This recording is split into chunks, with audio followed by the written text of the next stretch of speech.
Olá, meus amigos, eu sou Ronaldo Dias, esse é o programa Antena Taboão, o nosso programa de entrevistas aqui da nossa região. E eu estou tendo o prazer de receber esse jovem, esse meu amigo, ex-secretário municipal aqui de Taboão da Serra, professor universitário aqui na Faculdade de Direito de Anhanguera. E eu tenho certeza que essa entrevista vai ser fantástica. Eu vou pedir para você acompanhar essa nossa entrevista até o final. A entrevista é longa, eu tenho certeza que ela vai ser longa, porque eu já conversei muitas vezes com esse jovem aqui, e eu tenho certeza, mas vai ser maravilhosa. Acompanhe, curta, compartilhe, indique, tá? Não perca, é uma oportunidade para você hoje. Dr. Robson aqui com a gente. Nós já voltamos logo depois da vinheta.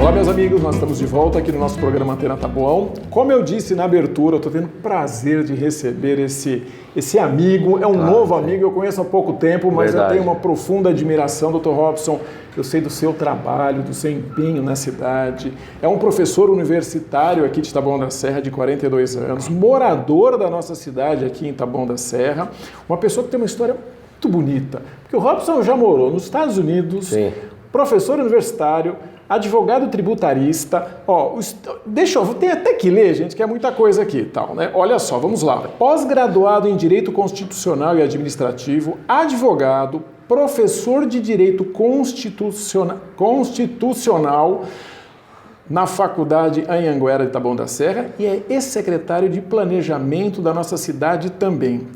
Por 8 anos esse jovem morou nos Estados Unidos. Sim. Ou seja, Dr. Robson tem muito a oferecer para nossa cidade, né, Robson? Acredito que sim. Seja bem-vindo, eu falo demais, rapaz, isso é normal, tá, cara? O pessoal que está do outro lado já está acostumado com isso, mas o entrevistado é você, eu vou ficar quietinho agora.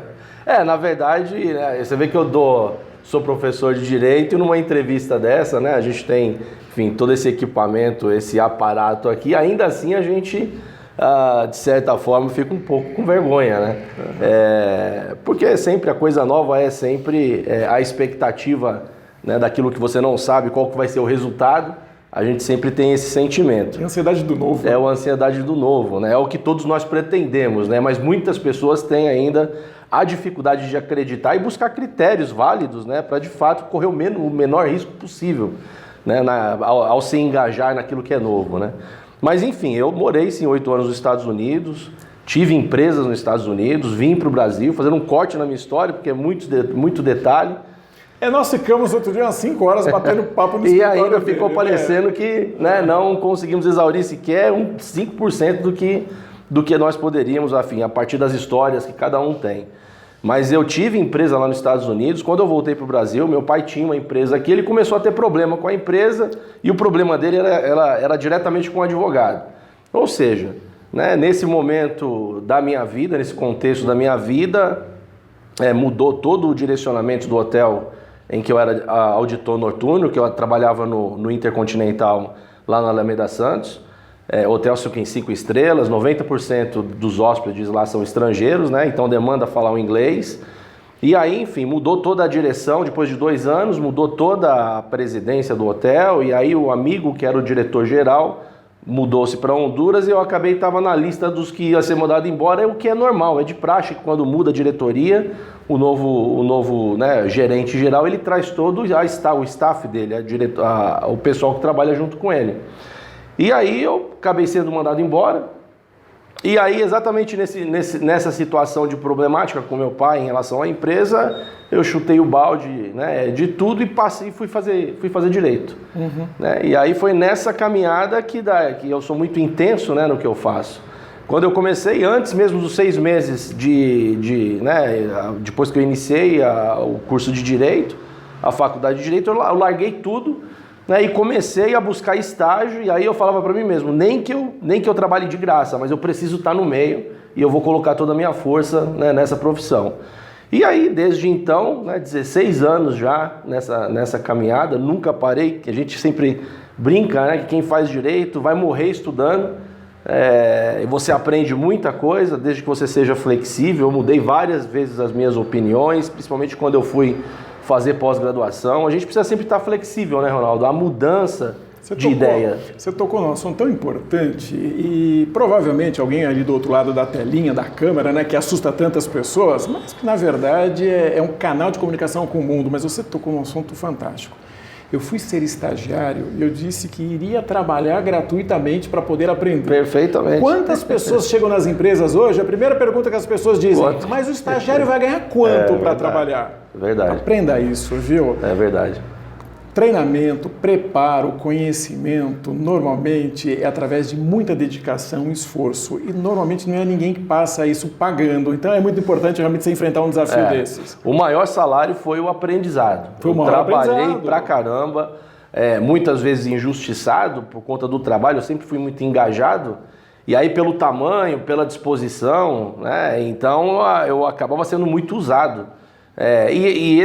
O fato de ser usado, para mim, era o salário que eu gostaria, né? Que eu sempre quis, era exatamente aprender. Né? E com isso, enfim, a partir desse momento, eu nunca mais larguei. Né? Trabalhei em grandes escritórios, né? Eu trabalhei como no Pinheiro Neto, trabalhei no Demarest, no Neumann, Sallusti Marangoni. Sempre brinquei que a minha vida profissional no direito sempre foi do outro lado da ponte. Né? E foi a partir do ano de 2014...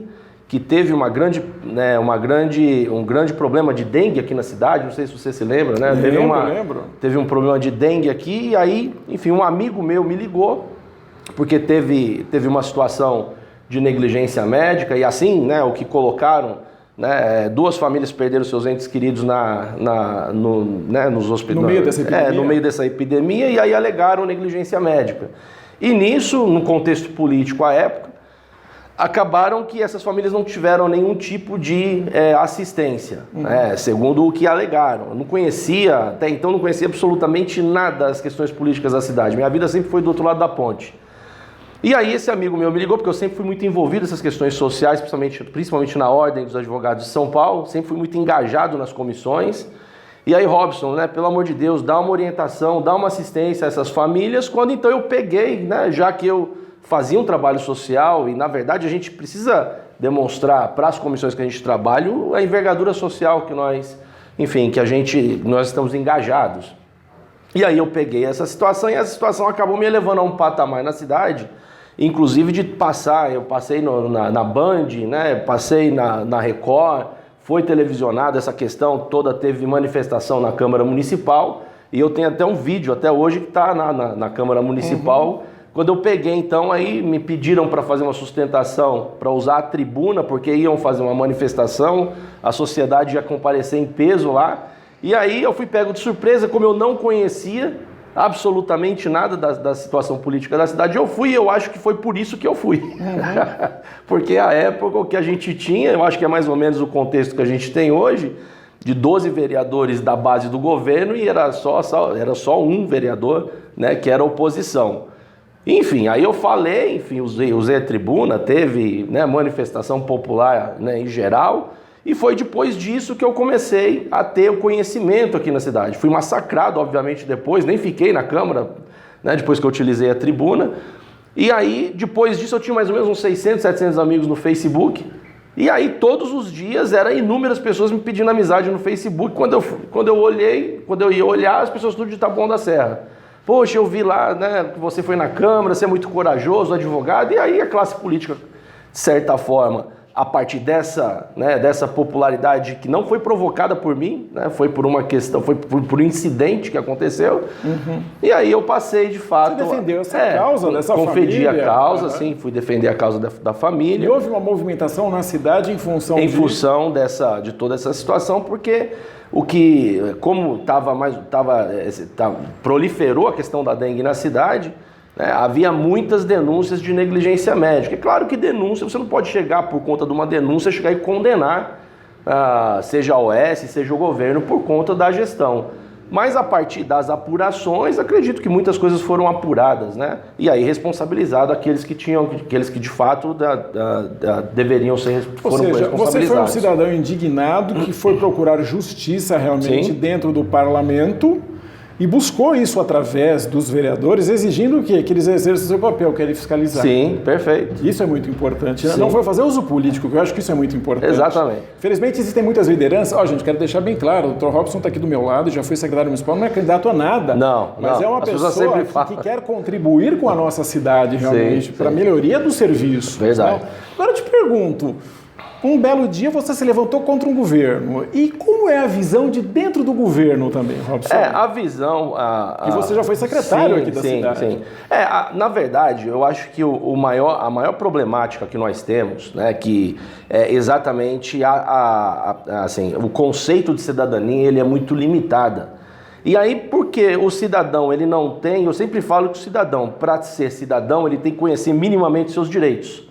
Né, para que ele possa, então, exigir daqueles que eles enfim, elegem para representá-los no poder, então que o cidadão então possa saber o que exigir, né, daqueles a quem eles elegeram. O maior problema é o seguinte: eu fui secretário de planejamento e sei que o orçamento é escasso, de fato. Claro que cada governante, enfim, cada gestor tem a sua forma de fazer a gestão. Né? Pelo menos na minha gestão, o prefeito Fernando Fernandes ele é muito centralizador. O que não exime dele, né? O que não exime dele, os méritos que ele tem, os méritos que ele tem. Só que o maior problema que eu vejo é exatamente a falta de cidadania por parte do povo. Ou seja, porque quando você não tem cidadania, você deixa o governo solto, ele faz o que ele quiser e aqueles que deveriam realmente cobrar e cobrar o que é de direito, não cobra. E com isso você deixa o gestor frouxo, fazendo o que ele quer, o que ele bem entender. Então, essa ausência de cidadania é a maior problemática que a gente tem, não só no município, a gente tem no país. O brasileiro, de certa forma, ele discute uma política. Eu sempre falo que hoje, com as redes sociais, né, aquela discussão do boteco veio para as redes sociais. Então, as pessoas têm muita informação e pouco conhecimento. Né? Muita informação e pouco conhecimento. E aí as pessoas passam a discutir de coisas, né, que elas não entendem, que sequer algum dia leram um artigo ou uma doutrina a respeito do assunto. Né? Então essa ausência de cultura política é um problema. Você vê, por exemplo, hoje na política nacional, e eu sou professor e eu sempre falo para os meus alunos, né, sempre brinco, que eu interajo bastante, né, nas redes sociais, exatamente com o objetivo de trazer, de levar, né, minimamente... Eu vejo que realmente... Para levar minimamente, Ronaldo, a conscientização. Eu não adoto partido, né, eu luto por direitos, né, e a minha profissão é essa. E eu sempre falo, hoje a gente vive um fenômeno, Ronaldo, um fenômeno chamado pós-verdade. O que é esse fenômeno pós-verdade? As pessoas, inclusive a FGV, ela faz um estudo, salvo engano, índice de credibilidade das instituições. E esse fenômeno pós-verdade, as pessoas deixando de acreditar, inclusive na ciência, nas instituições, para passar a acreditar naquilo que elas acham que deveria ser. Né? E aí a gente tem totalmente um avesso em relação, né, ao desenvolvimento da própria nação. Você vê, o próprio presidente ele é negacionista ao vírus que aí está. Ele poderia, na minha concepção, fazer um discurso mais humanizado, né, não se esquecendo da economia, ele ia ter muito mais adeptos, ou seja, ele ia fortalecer muito mais a base dele, e aqueles que hoje condenam, né, teriam o mínimo de bom senso para pelo menos respeitar a posição política dele. Mas isso você pega o lastro histórico, Ronaldo, é uma questão muito complicada. Você veja hoje que essas questões e problemas institucionais que nós temos, ela parte desde os partidos políticos. Você pega um lastro histórico, todo mundo faz o discurso. Ainda essa semana eu fiz uma publicação que Karl Marx sempre falava, né? O que importa realmente é verificar o que está a intenção por trás daquele discurso. Então você veja, nós estamos num ano eleitoral, né? Então os partidos, né, que representa, né, ou seja, a forma como o indivíduo pode fazer política, contribuir com a sociedade, ele precisa se engajar em um partido político. Partidário. Tem que ter partido. Então quando você pega um lastro histórico, você pega todos os partidos de forma unânime falando de democracia e república. Só que você veja que eu sempre faço uma analogia da nossa democracia como um doente. Nós vivemos numa democracia doente por ausência de cidadania, ausência de conhecimento de direitos.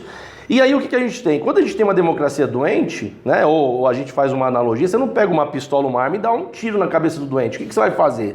você vai cuidar dele, né? Você vai cuidar, vai tentar sará-lo para que ele possa restabelecer. Não é um processo imediatista. Assim está a nossa democracia, as pessoas estão querendo dar um tiro na cabeça dela. Você pega na época da ditadura militar, uma outra analogia que eu faço em relação aos partidos políticos e à nossa democracia, enquanto na ditadura militar você tinha lá os generais reunidos em seus gabinetes e verificando quem que era o general da vez que os representaria na presidência. Hoje em dia os partidos políticos, que é onde a militância, o indivíduo cidadão, né, enfim, é ali que ele vai exercer a sua vocação política, de representatividade, enfim, de conhecimento da sociedade. Você tem os partidos políticos que não fazem prévias partidárias. Você tem os partidos políticos escolhendo seu cidadão, ou seja, escolhendo seus candidatos em reuniões fechadas em mesas de restaurante. Não há uma participação popular, o que decorre do princípio democrático e republicano é que aqueles que se colocam como candidato foi democraticamente eleito pelos militantes, e você não tem isso. Não existe. Não existe. Aí você tem um representante da comunidade que poderia ser um excelente representante sendo abafado dentro do partido porque não existe prévias. Ou seja, aí você vai às urnas para fazer a votação, para colocar, né, ou seja, o suprassumo ato de cidadania, que é o voto. Você tem 2, 3 nomes apenas viáveis, mas quem que escolheu aqueles nomes? Qual a densidade democrática daqueles nomes? Ou seja, qual que foi a participação da militância, né, para escolher aquele indivíduo como candidato? Ou seja, aqueles representantes da comunidade apenas servem como uma ponte entre aqueles que o partido escolhe para as suas comunidades. E aí a gente tem esse grande problema institucional. É um problema institucional que, a meu ver, né, totalmente diferente do que acontece nos Estados Unidos. Nos Estados Unidos a gente tem 2 partidos, a gente tem o republicano e o democrata. Há 1 ano antes do pleito, ou seja, existem as prévias, né, os militantes escolhem os candidatos, e esses candidatos, eles passam 1 ano antes, eles têm que emitir a sua opinião, eles passam a falar ao povo quais as suas opiniões, as suas plataformas relacionadas aos temas político, econômico, social. Eles se colocam, eles se expõem à mídia e inclusive às críticas dos adversários. Nós não temos isso aqui. Nós estamos há pouco, né? Eu sempre falo que os critérios adotados para a escolha de determinados candidatos são critérios totalmente avessos ao princípio democrático e republicano. E aí a gente tem, ao final, a sociedade votando, tendo que votar em nomes que elas não participaram para escolher. Ou seja, você não tem escolha. Você não tem escolha, porque é o que eu sempre falo. Né? Hoje, para um indivíduo ser candidato, né, querer contribuir, porque a política ela é vocacionada. Isso decorre da história. O indivíduo que ele está ali na política, ele está ali para contribuir com a sociedade, né, com as suas ideias em relação à comunidade que pretende o eleger. Então eu sempre falo que ou um indivíduo, né, busca um pleito na Câmara, ou seja, na Casa do Povo, que é aquele indivíduo que nunca se envolveu em política, apesar da sua vontade, ele vai buscar então, né, o primeiro critério, busca então uma cadeira na Câmara Municipal ou no Parlamento de uma forma geral para que ele possa entender os anseios da sociedade. Né, são critérios que precisam ser utilizados.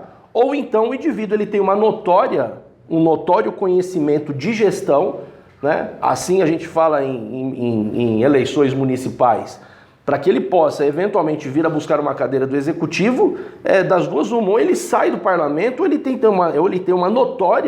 um notório conhecimento de gestão, mas esse notório conhecimento precisa fazer às vezes como nos Estados Unidos faz, ele precisa emitir, ele precisa dar ao povo conhecimento do que ele pensa, né? Ou da forma como ele pretende fazer a gestão da cidade. E quais são os critérios que hoje muitos se utilizam?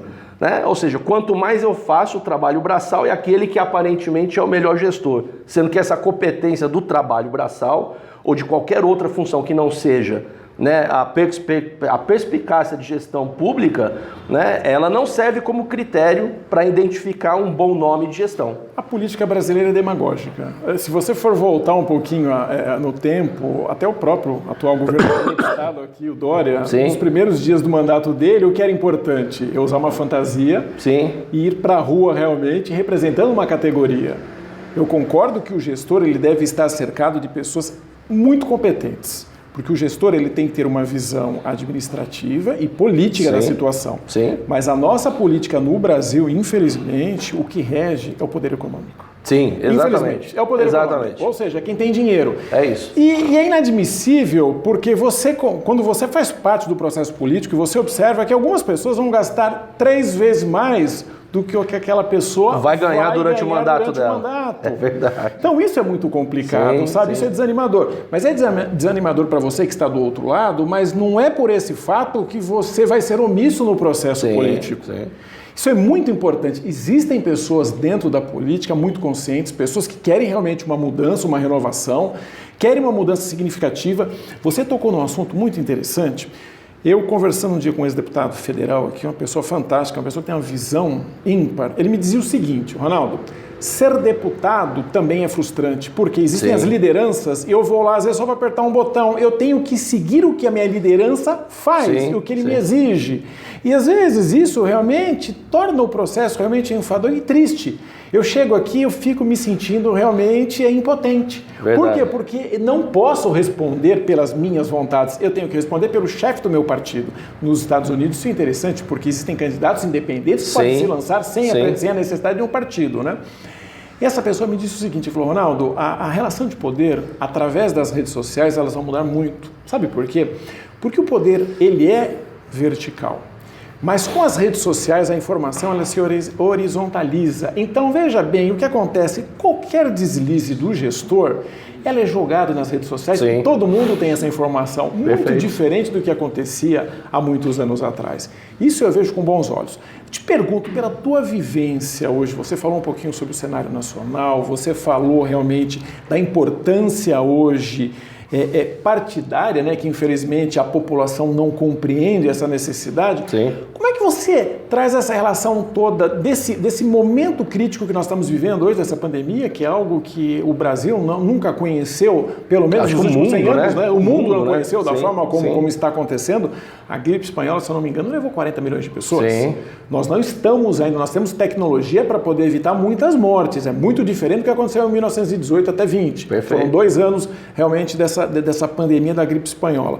Mas eu te pergunto, no meio de um processo eleitoral de mudança, tá, como é que você vê o processo político municipal hoje aqui da nossa cidade? Eu vejo que você vê que a sistemática, ou seja, a história não muda. Você pega lastro histórico da política municipal, você consegue identificar que os processos são sempre os mesmos. E esses processos são sempre os mesmos exatamente por essa ausência de participação da sociedade, de uma forma geral, né, nas decisões políticas, nas decisões partidárias. O que nós vemos hoje, muitas pessoas do município, boa parte delas, elas têm um conhecimento, né, da situação política, mas poucas elas conseguem adotar critérios válidos para efetivamente buscar um bom nome, né? Você tem então, ou seja, alguns candidatos já estão se apresentando, mas até agora, honestamente, aí é a opinião de um cidadão, ou seja, eu busco, né, como não só no parlamento, né, no poder legislativo, mas também no poder executivo, pessoas que elas possam contribuir efetivamente com ideias e não... desculpa, mas aqui eu falo de uma forma geral, essa sempre foi a minha opinião. Não de alguém que está tampando buraco, de vereador que acompanha isso, ou seja, isso para mim não é política, né? E aí é uma opinião de um cidadão, sem me inclinar para A ou B. Né? Essa é uma posição de um professor de direito que é dessa forma. E a gente tem uma problemática ainda maior, Ronaldo, que é exatamente o cidadão, ele não... Ou seja, o cidadão, eu acho que na minha concepção e a partir de fundamentos históricos do desenvolvimento da sociedade, você tem que hoje nós não temos, por exemplo, o cidadão ele não conhece o sistema do Estado em que ele está inserido. Você tem hoje, nós temos a União, que é dividida em 3 poderes. Cada poder desse tem lá as suas funções típicas, né? Ou seja, não adianta você atribuir um mérito, por exemplo, a um vereador que está ali eventualmente tirando foto porque está tampando um buraco, porque na verdade essa é a obrigação do Poder Executivo, né? Ou seja, você tem as atribuições de um vereador que é fiscalizar e exigir do Poder Executivo, né, o cumprimento da gestão, o cumprimento, ou seja, de políticas públicas que efetivamente venham a favorecer os destinatários final, aquele que é o destinatário final, que é o povo. Então você vê uma mistura, né, uma confusão muito grande, e essa confusão ela se mescla de tal forma que também, né, isso chega na ponta por conta da internet hoje, chega na ponta para o cidadão, e o cidadão às vezes batendo palma para uma função que nem é daquele mandatário, né? Então, quando você vê propostas de alguns vereadores, você fala, ele é vereador, ele é prefeito, então é uma mistura. A gente tem, eu sempre falo, né, o presidencialismo de coalizão, ele é bacana, é a ideia de não ser ilegal, não é imoral e nem ilegítimo o vereador ou o parlamentar indicar pessoas para contribuir no Poder Executivo para cumprimento de políticas públicas. O problema é que isso historicamente, né, passou da moralidade para a imoralidade. Então você tem um vereador, né, um parlamentar ou qualquer deputado que faz parte da base do governo, ele não cumpre, ou seja, a ideia do parlamentarismo, do presidencialismo de coalizão, né, ele tem lá as pessoas de confiança exercendo as funções públicas do Poder Executivo e ele não vai fiscalizar por medo de perder, eventualmente, aquela plataforma ou aquele espaço que ele tem lá. Simplificando, a liberdade e a individualidade dos poderes não existe mais. Não existe. Não existe uma independência dos poderes. E aí o que agrava ainda mais com a falta de cidadania, né? Ou seja, as pessoas... Nós só vamos conseguir mudar um cenário desde o nacional ao municipal a partir do momento, e muitas pessoas, Ronaldo, eu sempre brinco, né, que a barriga do homem, quando dói, ele vai fazer o que sabe fazer. Né? Claro que tem muitas pessoas hoje que está colado em determinados, né, mandatários ou pessoas que estão no poder e acaba tendo, ainda que não concordando, né, que apoiar, enfim, que fazer base, né, eleitoral para aquele indivíduo, porque ele depende daquele indivíduo. Então a gente tem alguns problemas muito sérios. O problema é esse indivíduo começar a transmitir informações para terceiros vendendo gato por lebre. Esse que é o problema. E aquele que está lá na ponta não tem critérios, ou seja, não tem um senso crítico para de fato analisar aquele indivíduo que está sendo vendido para ele. Então a gente tem esse problema, e esse problema ele é generalizado, né? E a única forma que nós temos de mudar isso é a conscientização, né? É de fato as pessoas saberem quais são os seus direitos, saberem como que funciona o Estado. Inclusive eu sou presidente de uma associação em São Paulo, Associação para o Desenvolvimento e Defesa da Democracia, que nós propomos um projeto de lei lá na Assembleia Legislativa para que o ensino fundamental do direito faça parte da grade do ensino curricular do ensino médio, até no fundamental. E até no fundamental. Pelo menos essa base mínima de formação da cidadania.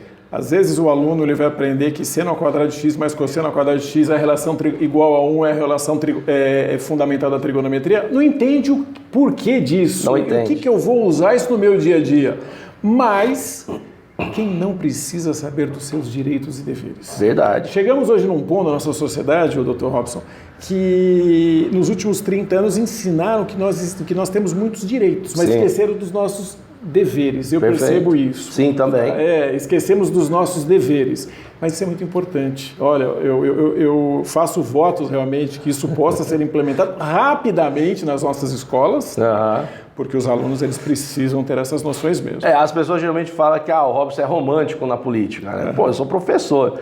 O que eu não posso é pregar algo que vai na contramão dos princípios históricos do desenvolvimento da sociedade. É claro, como eu fui secretário de planejamento, é claro que quando você está num sistema, né, você precisa, obviamente, ser flexível a determinadas coisas, não que isso justifique qualquer atitude ilegal. Né? Você tem que trabalhar segundo o princípio da legalidade, mas ao mesmo tempo ser flexível, né? Entender que o sistema, entender a vontade política daquele a qual você está subordinado e tentar nesse contexto, né, a partir da sua expertise, levar o máximo de política pública, o máximo de benefício possível àqueles destinatários, né, que nos colocaram lá, que é o povo, né, que é a sociedade. Então eu vejo que muitos discursos hoje, né, o povo serve apenas como uma referência introdutória para também, ao final concluírem ali com o discurso político. Robson, eu vou dizer uma coisa para você, eu fico muito chateado com a sua entrevista, até desapontado, até peço desculpas aqui por ter convidado esse moço, porque como eu gostaria que você fosse um candidato também, porque a política, ela precisa de pessoas como você, pessoas esclarecidas, pessoas conscientes, pessoas que têm vontade de arregaçar as mangas e trabalhar, porque a nossa política, ela está alicerçada num princípio, ou seja, do assistencialismo. Ou seja, nós percebemos que os grandes políticos do Brasil hoje, eles estão amparados no quê? Na distribuição e no assistencialismo. Ou seja, eu te arranjei uma consultinha, eu te arranjei uma cesta básica, eu estou fazendo isso por você, mas não esquece de mim, tá? Verdade. É aí que está o grande erro. Quando você tem pessoas como esse doutor, esse professor doutor está aqui do meu lado, ele mostra os teus direitos, a tua forma de pensar, como você deve agir realmente dentro do processo político. Porque a tua escolha ela é tão importante. Como eu gostaria que as pessoas pudessem se interessar por política, eu acredito que estão gostando um pouquinho mais, tá?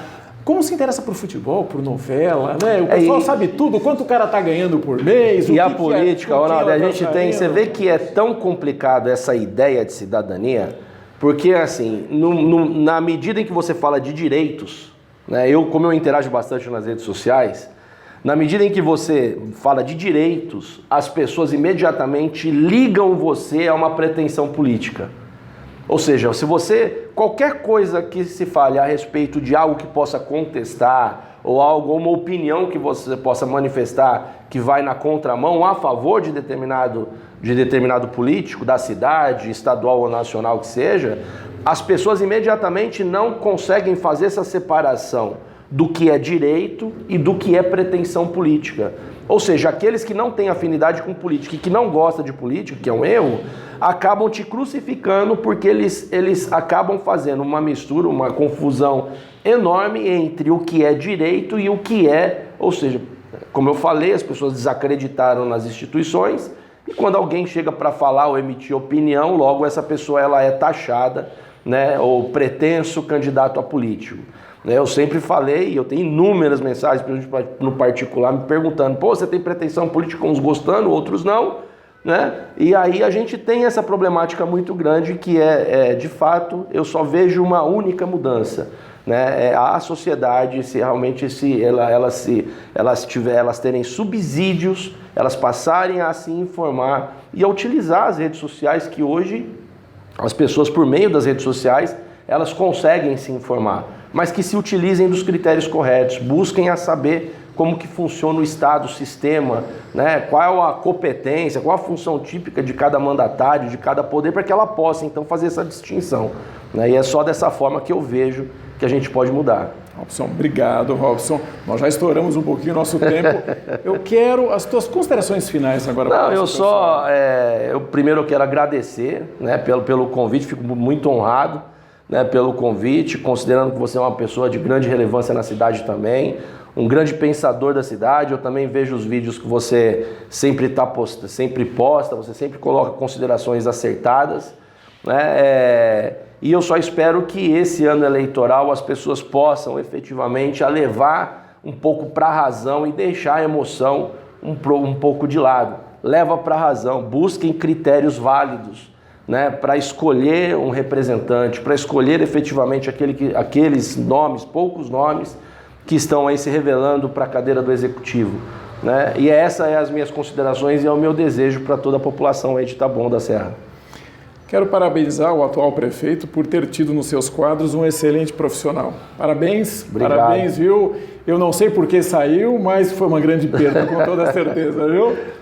Meus queridos, eu agradeço a atenção de vocês e o Antena Taboão é esse programa que mostra as pessoas que fazem a diferença em Taboão da Serra. Hoje com o nosso amigo, professor Dr. Robson, e logo logo nós vamos estar de volta aqui com mais uma entrevista muito importante. Curta, compartilhe, indique o nosso programa. E a gente volta logo logo com mais um programa Antena.